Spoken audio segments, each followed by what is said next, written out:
Okay, let me get YouTube going here.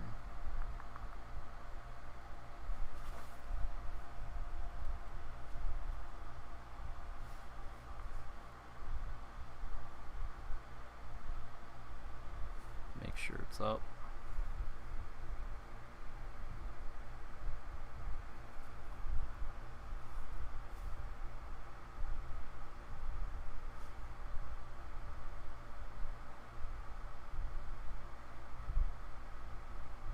Yep, it's live.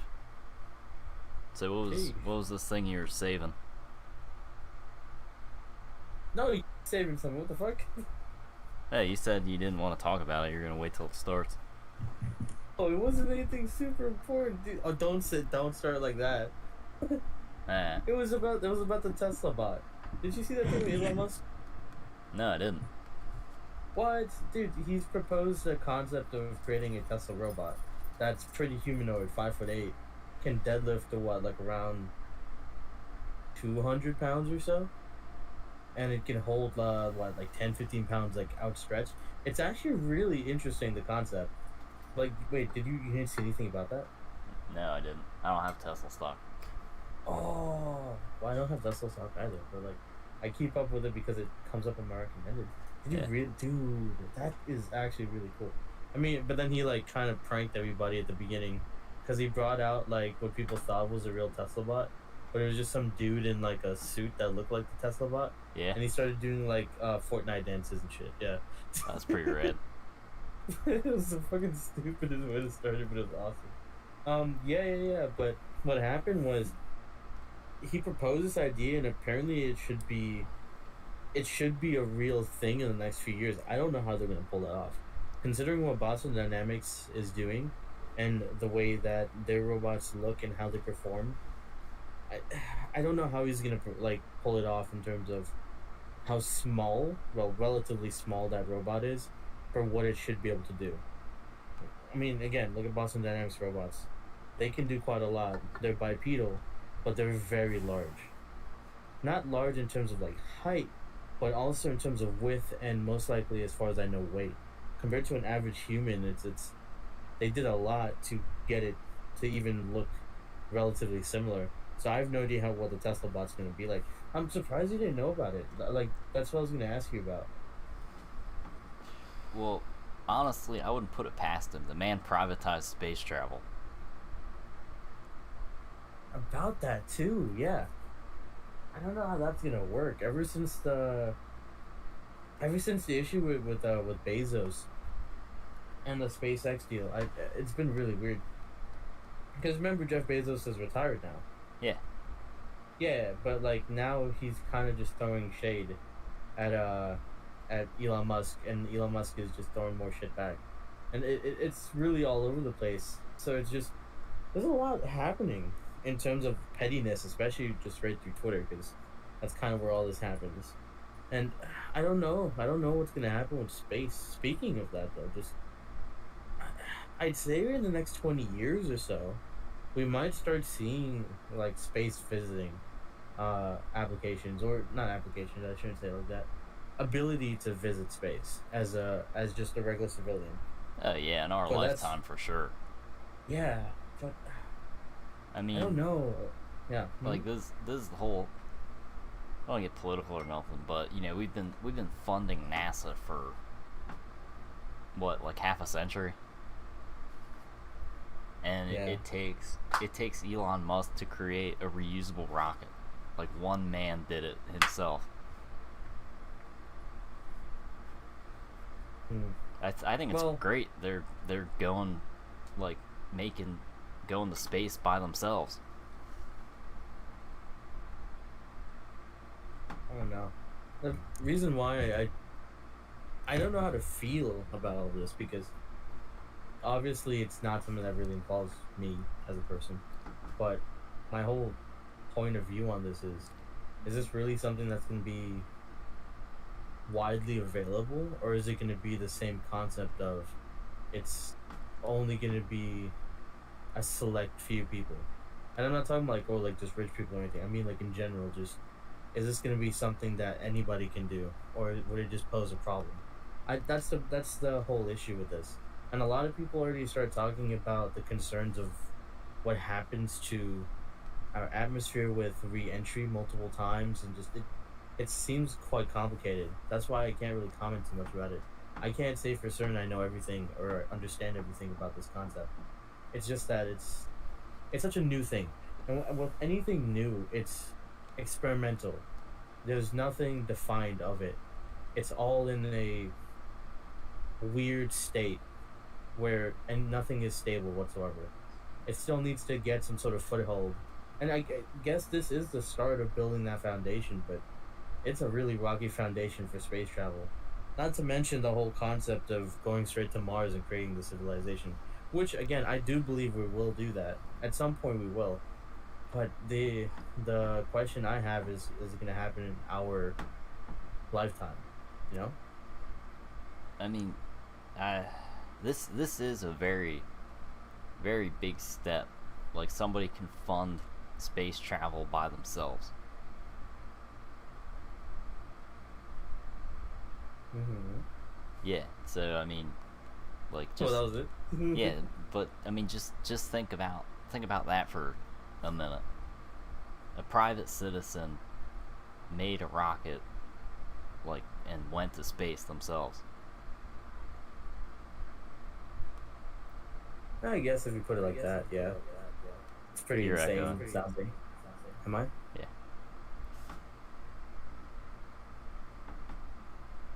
What okay? does Perfect. special guest think About what? Special guest, about special card. uh Elon Musk and Jeff Bezos funding their own rockets to go to space? I True, thought it was very cool. true. Yeah. Elon Musk, Jeff I Bezos. think the government could have done something like that a long time ago, but they're all frauds. Yeah. Easy. That's, yeah, Truth is not Even here. the good Yeah, have that's done some type of fraudulent. Yeah. That's just Oh. human nature. Holy shit! That's so fucking loud. Sorry, I'm turning it on. No, but what was she saying? Huh? Fraudulence. Oh yeah, she said everybody does something fraudulent. Oh, of course. It's kind of how things go, especially when it comes to a massive scale. And when it comes to one person, yeah, which is small fraud for one person. But when it comes to giant corporations or the government, then of course it goes into insane scales. Yeah. Yeah, The essentially, I think that. Well, I mean, I agree with Sai in the sense that there's many shades of gray. I mean, one fraud can only be impactful for so many people from our level, but the frauds that the higher ups are committing they're probably affecting us common men here. what did the one guy on the Venture Brothers say?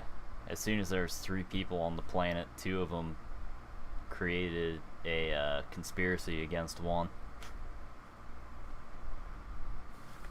Yeah, okay, I could actually see that. Yeah. That's basically how human psyche is. Like it's really weird to say it like that, but humans are pretty fucked in a lot of ways.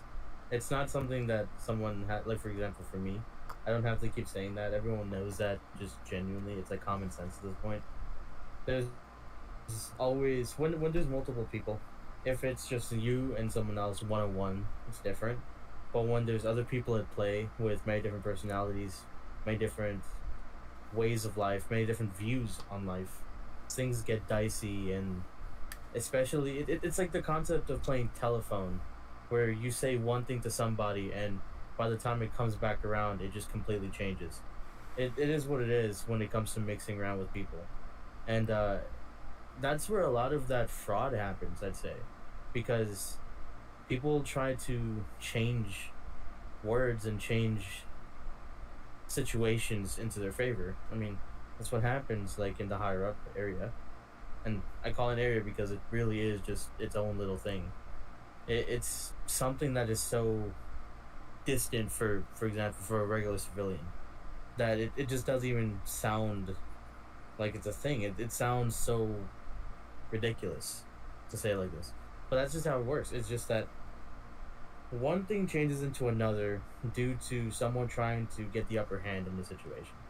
and it comes not just down to politics, not down to like financial gain, but just in general, the way humans are, they just want to have some foothold, some advantage over someone else, just by default. Yeah, yeah. I mean, even like perfect example is 2A with that perspective. 2A? Second Amendment. No, I understand. I was Yeah. just prompting you. Yeah, So you could keep going. like the amount of innovation, like since the Constitution was written, now we have a button that can blow up the entire Earth.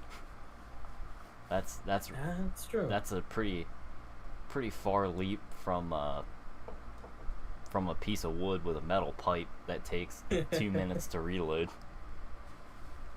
That is true. That is true. Granted, I mean, that's a pretty powerful button, you know? It's a state of the art button. Yeah, yeah. Now, I don't doubt that it's gonna take very long after the innovation of privatized space travel comes to fruition that the bureaucrats are gonna get all over that.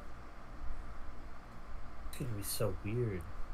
It's gonna be such a weird concept. Oh, I don't know. It's Have you ever watched the Disney movie? Wait, no, was it? Yeah. Have you ever watched the Disney movie Treasure Planet? Oh yeah, You don't Movie was remember the awesome. concept?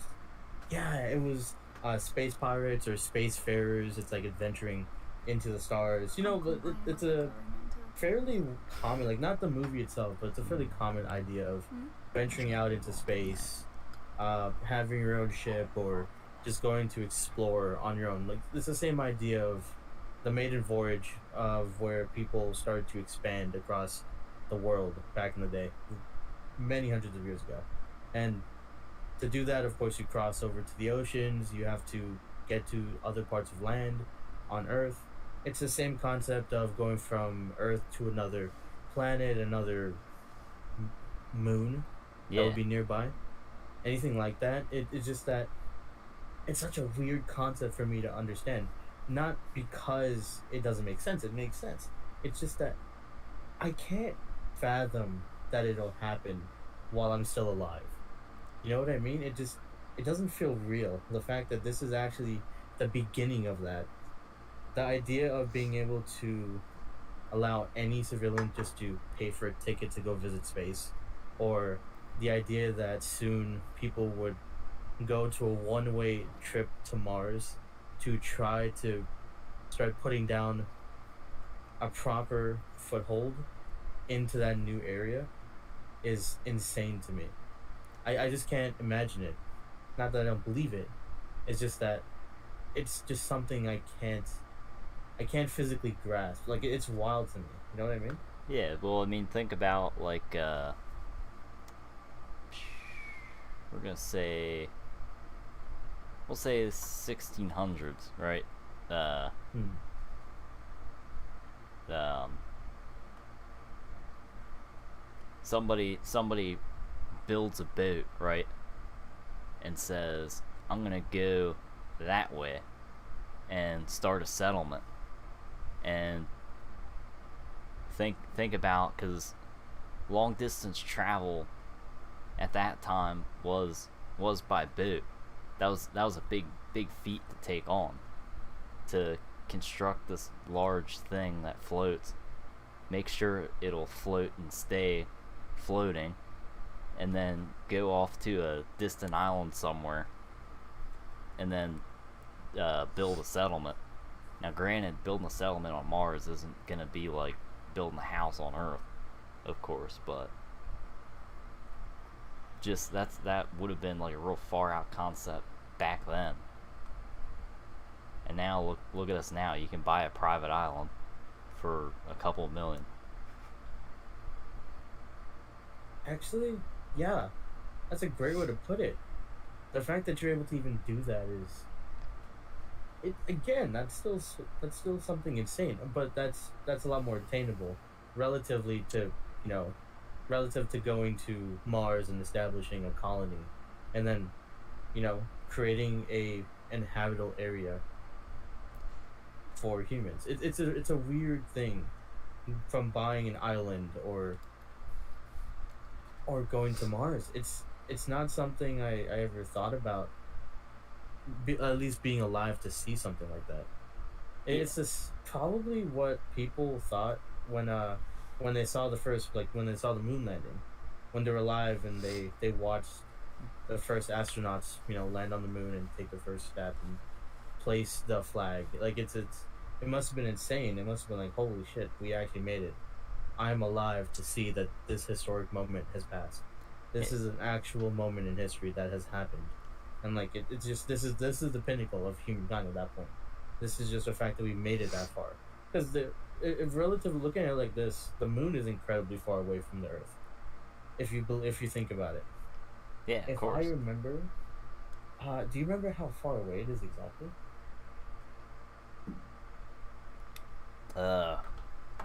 Here, I don't, but I Google think- does. Yeah, Google does. I found it. So, the moon is exactly 238,900 miles away from the Earth. The fact that we were able to get there via a spacecraft is astronomically insane. And now we're able to, or at least we're potentially gearing up to go to Mars and create a colony. Yeah, That is so insane. and we have the because, space station too. That is true. We have Like, the International Space Yeah, Station. what if you could fix the space station on on like the moon or the Mars? The Mars. Yeah, That would be interesting because if you look at it like this, ISS, it's there for, as far as I remember, research, but it's also there for, of course, some sort of reliable base, because you're not able to really create something like that on the moon. yeah, but people are living up there. Yes, that's what I mean. They spend So it's- years at a time up there. Yeah, and they get their supplies from Earth because there's always resupplies coming. Yeah, And they're always being resupplied by like the incoming crafts. yeah, But- they're not wearing a spacesuit in there. Well, yeah. Yeah, But that's because the entire thing is protective. It's sealed. It's completely. Actually, that's the crazy thing. The fact that is so airtight that the vacuum of space cannot pull it apart. yeah, and you're just floating in there. No spacesuit or nothing. If that was fixed on maybe like, I mean, it'd be astronomical the scale you'd have to put it on to sustain a whole community. I don't know offhand exactly how many people are on there, but I wouldn't say it's more than like 12 at a time. I mean, yeah. Yeah. There's no way. They're not gonna have a gigantic group. I mean, and relatively to like 12, it's like a gigantic group would be like. There's no way they have like 20 people on there. It Yeah, has to be around 10 or so. yeah, but maybe if you less. scale that up, you can have a community of people like 20, 50, somewhere around there. Well, the issue with that is people like what you're talking about scaling it up. And again, I just want to say this: I am no expert in this field whatsoever. This is just kind of what I believe is the case, and kind of a bit of whatever common sense I can muster, because there's not that much you can really talk about unless you actually study all of this. If you have a degree in aerospace engineering, and also knowledge in a lot of other fields. Again, I can't say I know much about this. I only know the basics. But as far as I know is that if you do scale that up and you have more people, the cost of living, and I'm not talking about like pricing, I'm talking about the amount of food, supplies, the actual materials needed to create a larger station, a larger space station. It doesn't go linearly. It doesn't increase in a linear motion. It increases exponentially because you can't exactly estimate how much a certain amount of people would need in terms of supplies.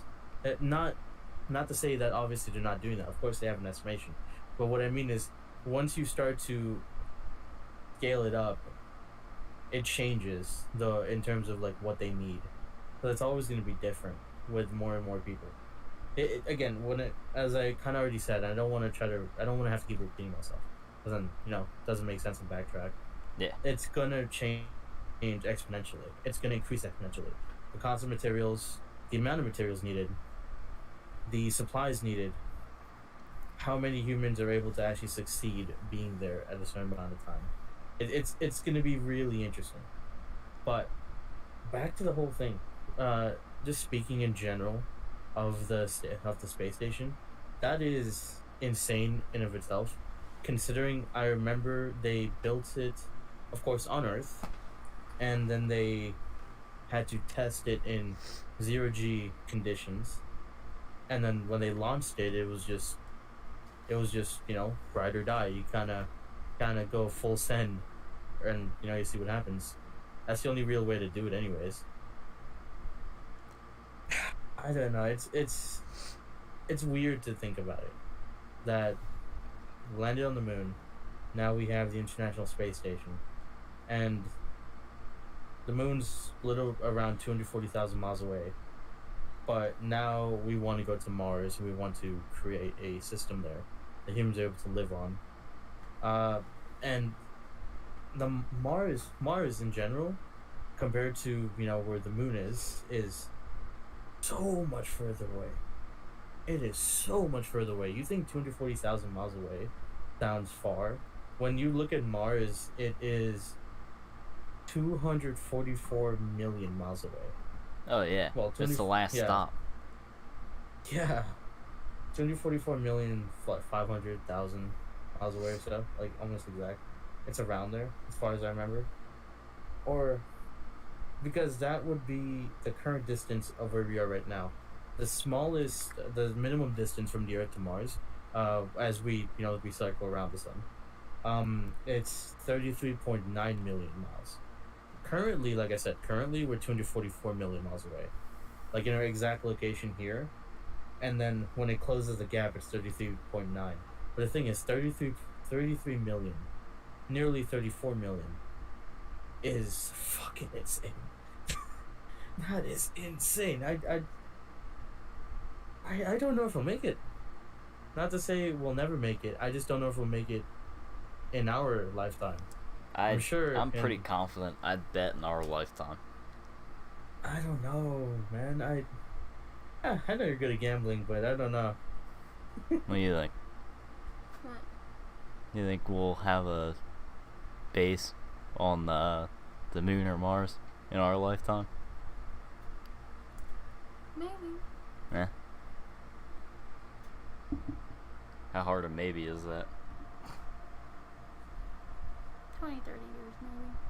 20 or 30? That's my guess. 20 or 30? Yeah. Yeah. 20 or 30 years from now, we're gonna have a base on Mars? Yeah, I know you can't see it, but she looks pretty confident. Oh, yeah. See, we don't get told everything. They're probably working on it as we speak. Well, I'm sure Elon Musk has blueprints hidden in his safe Sock drawer. behind the portrait of him in the SpaceX project above his fireplace. Now you're just painting a mystical fantasy.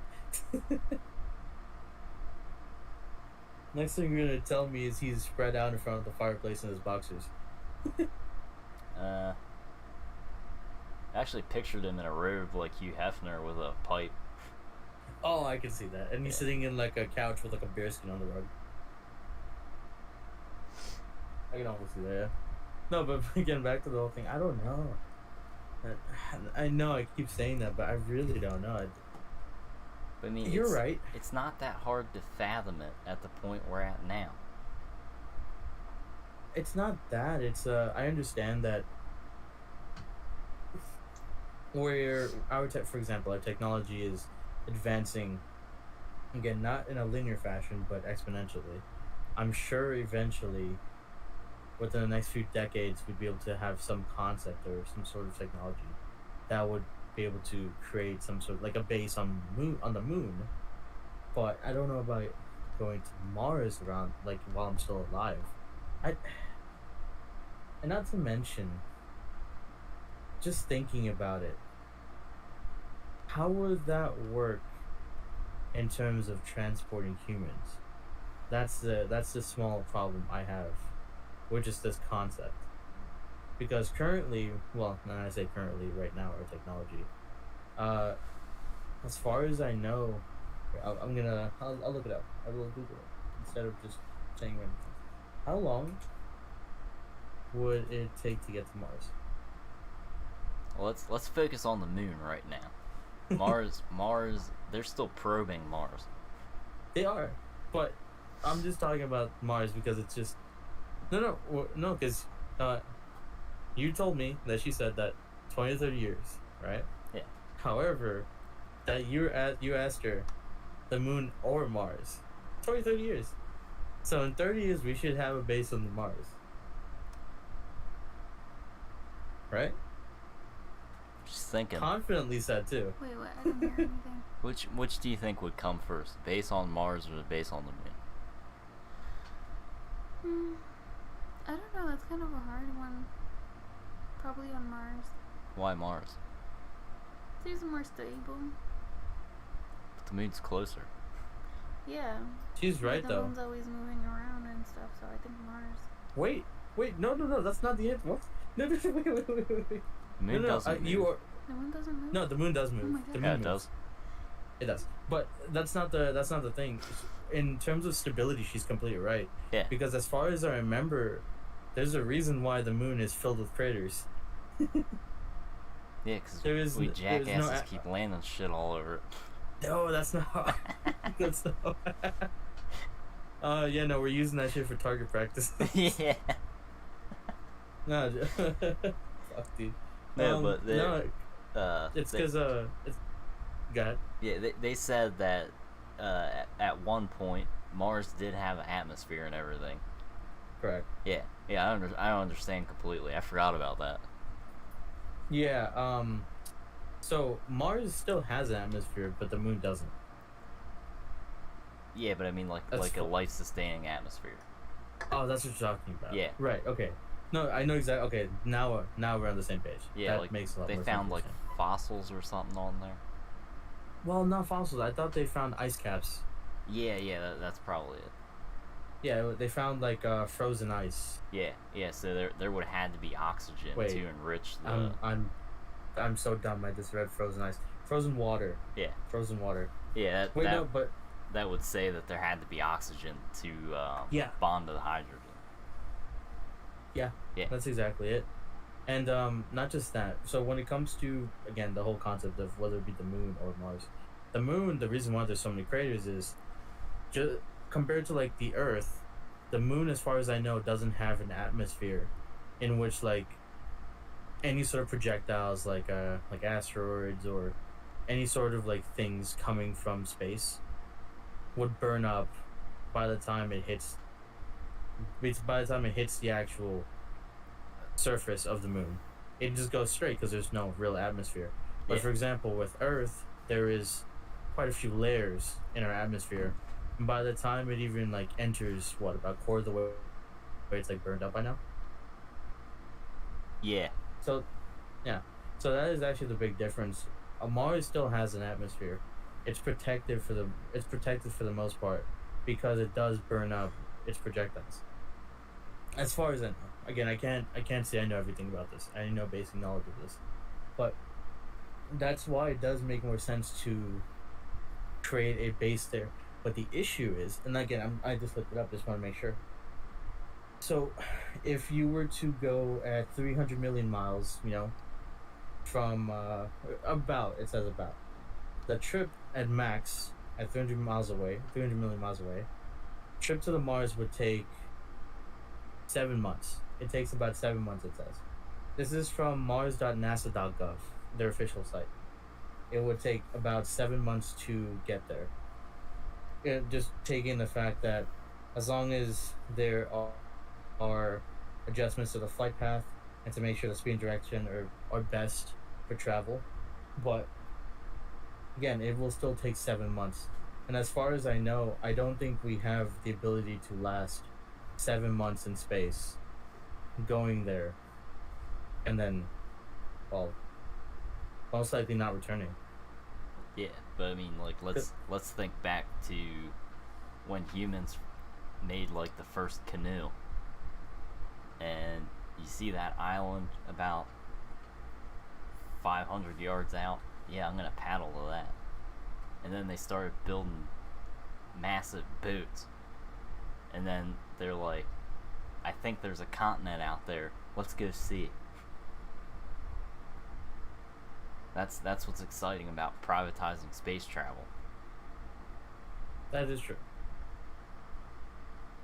I have to admit that is actually completely true.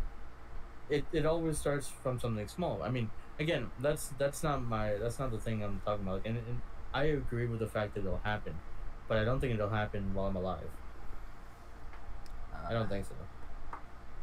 It's getting pretty advanced. Hmm. In And what I way? mean, it was just a guy with an idea, and then he made that idea happen. This is true. He made a reusable rocket. NASA didn't come up with that. No, his company did. Exactly. Now it's cheaper for him to travel to space than it is for NASA to send a rocket up to space.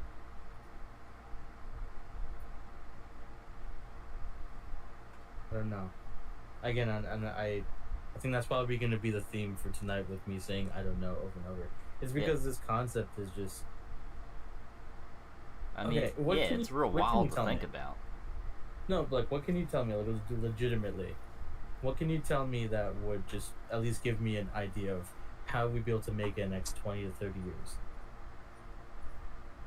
Well, it's all based in the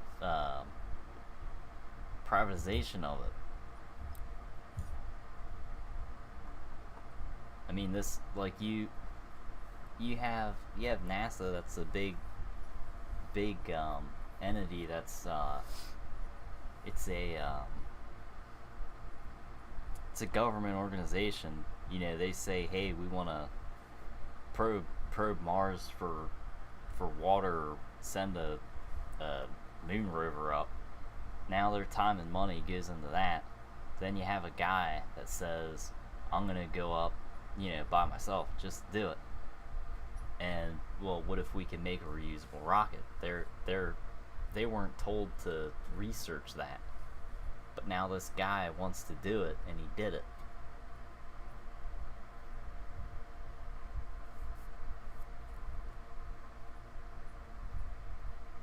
Again, I agree with you. It's just that I don't know. I feel like I'm going in circles with what I'm saying now because it's the same idea. It's just I agree with you.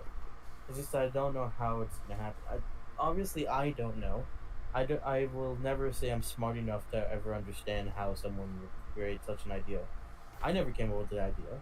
He came up with the idea. He's smarter than me, and a lot more creative than I am because that's where he is. That's how he got there.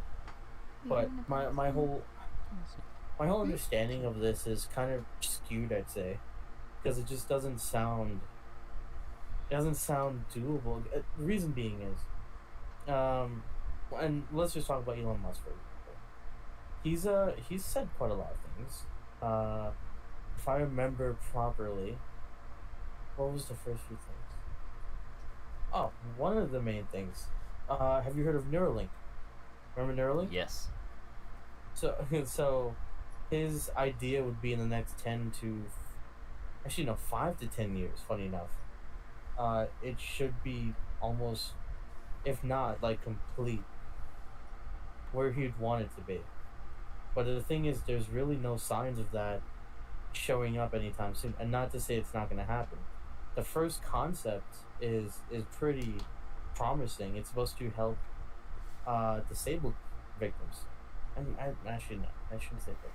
It would be disabled people that have motor functions.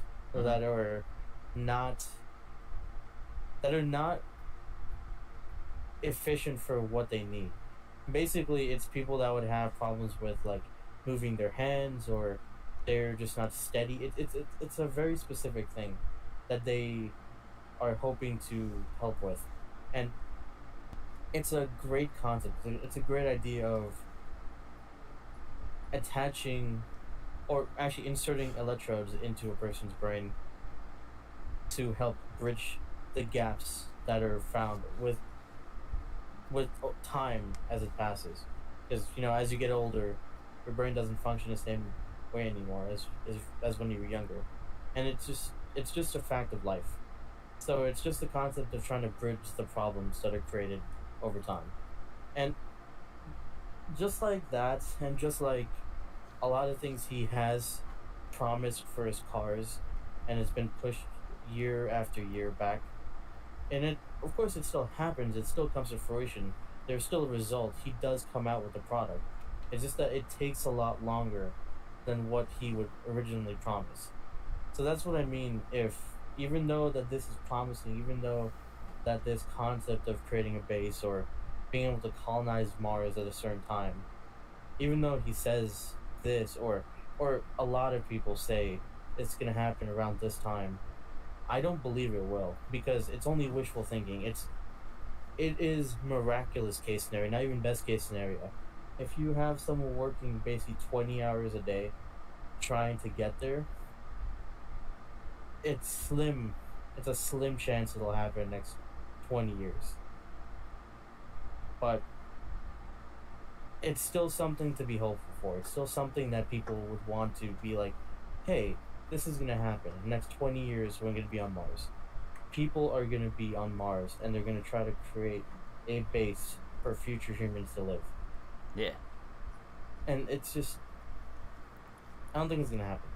But I know it will happen, just that I'm probably not going to be alive to see it happen. I just don't think it's going to happen while I'm here, in our lifetime.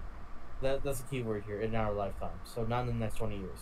Probably in the next 50 years. Maybe in the next 100 years. I'll say 50 years, I'd probably still be alive. I hope not, but Oh. No, I'm kind of wishful about that, because when in the next 50 years I'll be what, 71? I don't know. don't kick me. You're gonna be like 80. So? So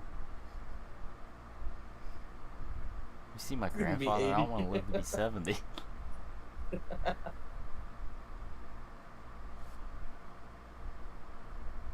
It's just interesting, I'd say. Oh yeah. And I don't know. When I'm 80, Uh, I'm gonna look like I'm 50. Eh? Mm-hmm. When I'm 80, I'll probably look like I'm 100. that's the truth. Yeah, say as I'm smoking and drinking. Well, it is what it is. You gotta live happily, and it's just age is something that is. It's something that will always happen, because time keeps moving, and so you just gotta enjoy whatever time you have left here. Whether or not you want to make anything out of it, it's really up to you. You could do nothing with it. 8 years, our town will be 300 years old. You're what? Our town Yeah. will be 300 years old. It was made in 1730. Okay. I was trying to do the math in my head.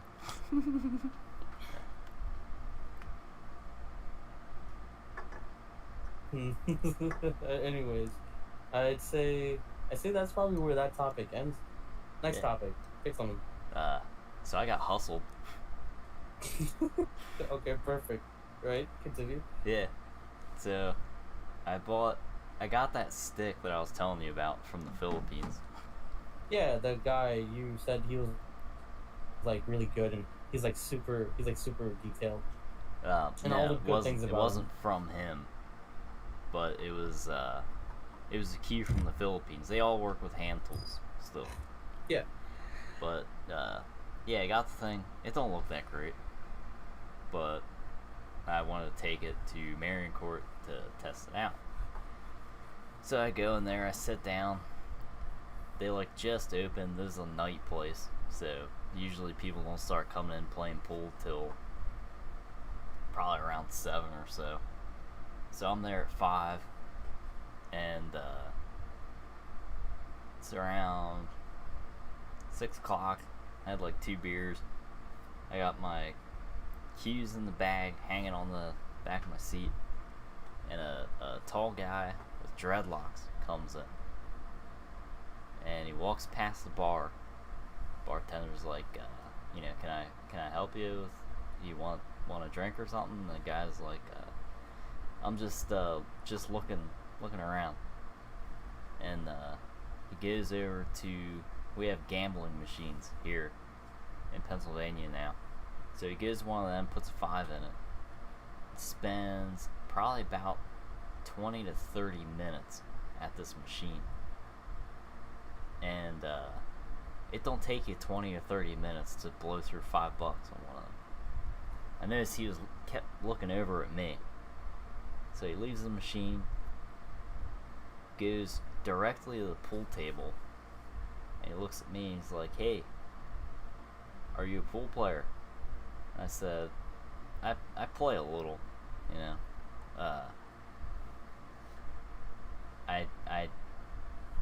He didn't inspect me that long, but he racks the balls up and everything, grabs a cue, and he says, let's play a little.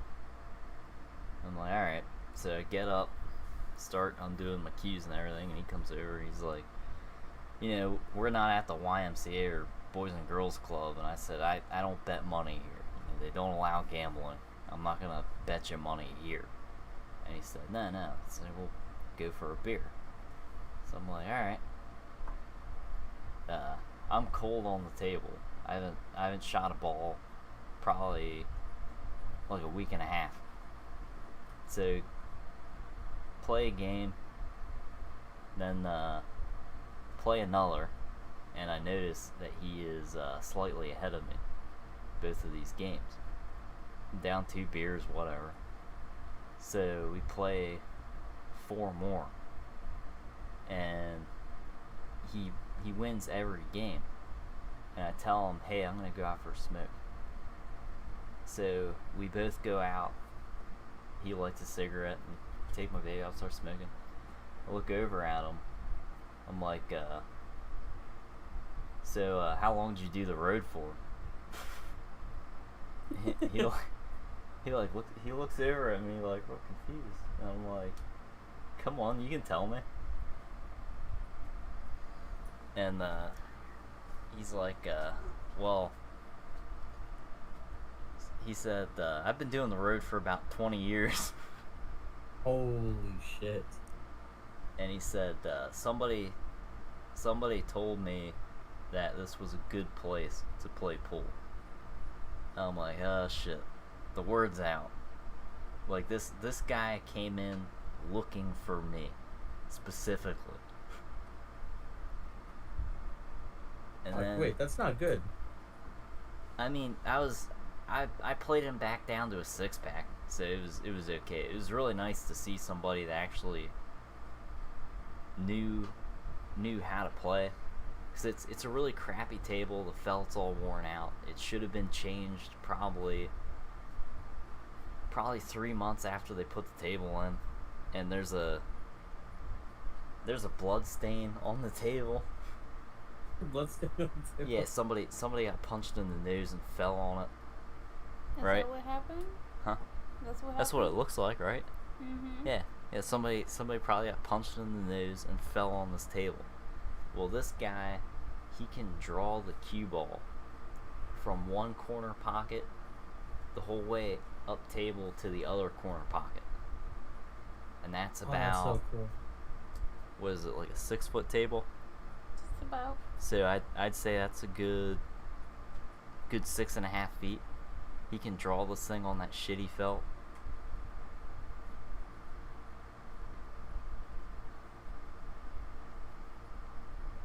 Yeah, but Okay, so it took me about 6 games to figure him out.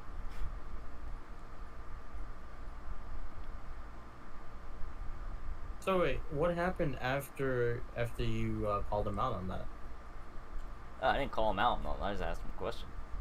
No, but I don't mean like calling out in like a violent way. I mean like just like straight up calling like, hey, so like because you asked him about the road, so obviously he knows you know. Oh yeah, he knew. Like that was Yeah. the thing I was telling you. When a hustler spots a hustler, that's a thing of beauty.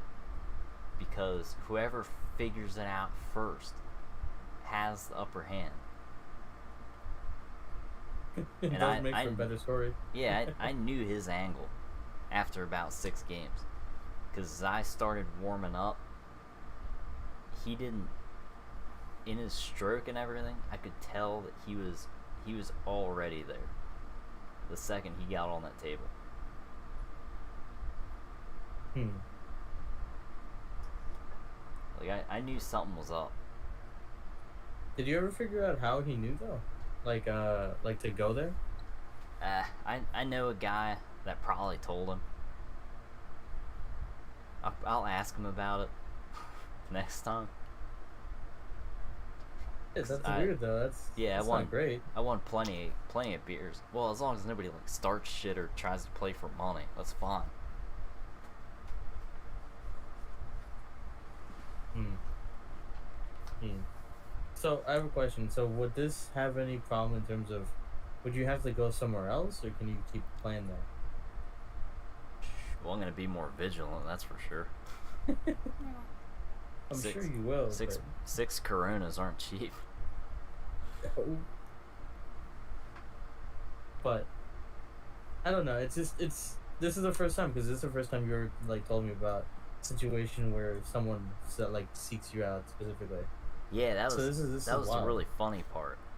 Cause I mean, I played really good guys there before, and it's like I gotta step up to match them. Like I try, unless they're being a real dick, I try to stay. I don't beat them by more than 2 balls on 8 ball.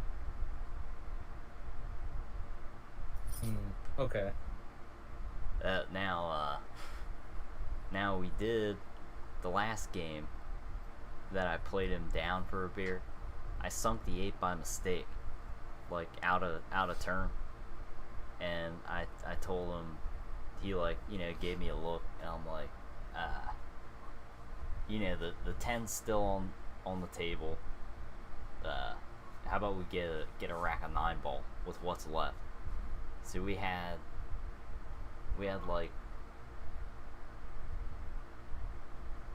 We had 1 through 4, the 5 was missing, and the 9 was missing. So we just did 10, and then 11 was the last ball. So you played 1, 2, 3, 4, 6, 7, 8, 10, and then 11 was the last one in rotation, just like that. And Okay. he let me break, and I broke and ran that rack on him.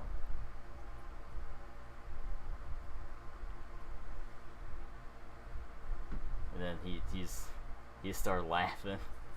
He's like, 9 balls your game, and I'm like, oh yeah. Sure. I'm sure at that point, like, do you so wait, no. So what happened specifically after that? Did you guys keep playing, or did you leave?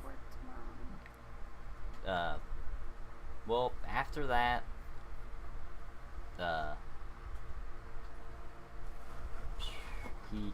got him a 6-pack to go, and Good man. I told him I owed him 1 more beer.